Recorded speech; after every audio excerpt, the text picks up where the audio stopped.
Hi, I'm Dr. Eric Westman for Adapt Your Life. This episode will be about lazy, dirty keto and why I still teach it. First, a little history of medicine lecture. Not really. If you were one of my medical students on the rotation at Duke, I would make you read these articles if you were interested in the low-carb keto diet. The first article is by Yancey, Westman, et al., and that was published in the year 2004. It was a randomized trial with 120 participants published in the Annals of Internal Medicine, and that was using lazy, dirty keto. Well, that's what it's called today. We called it the low-carbohydrate ketogenic diet in the papers that we published in the medical literature. And that's what I use today in my clinical practice as well. So why is it called lazy? And I think most people understand lazy meaning you don't have to count things. You don't have to do a whole lot of macronutrient management in your apps and all that. And the reason that I don't ask my patients to do that is that we never have asked people to do that. So the method we've used is never required macro counting.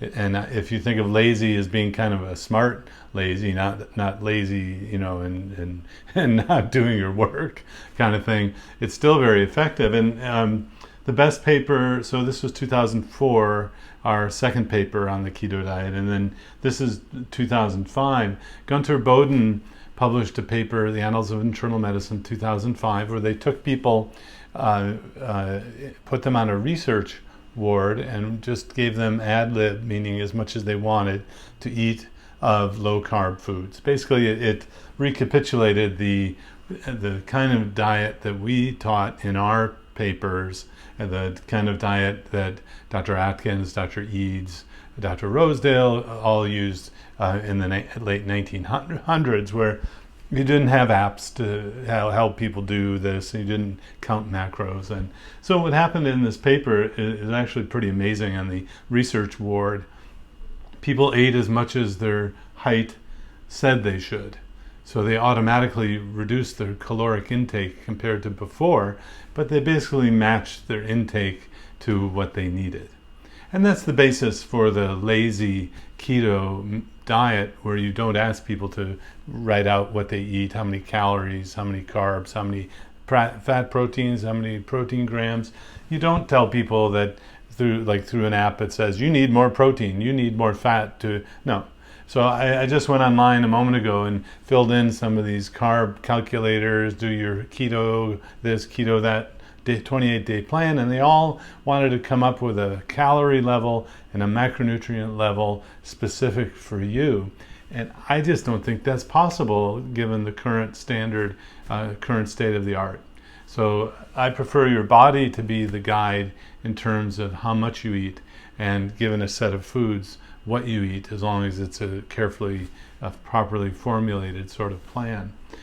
So this is, I know, kind of ancient history, 2004, 2005, but that's when I was kind of getting my first experience using a low-carb keto diet. So for me, it's been 20 years since we've been living and breathing this kind of approach. Now, that's the lazy keto.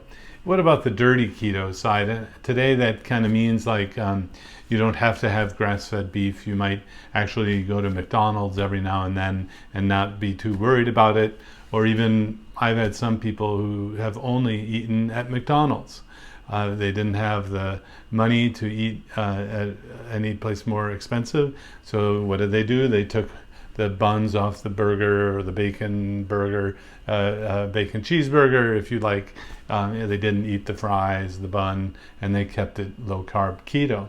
So I think that's called dirty because it's not, clean. There's some people who won't have shredded cheese because there's a little bit of maltodextrin or other sugar, and in the way we've taught it, you don't worry about those small things. Those things are not nearly as important as keeping the carbs low.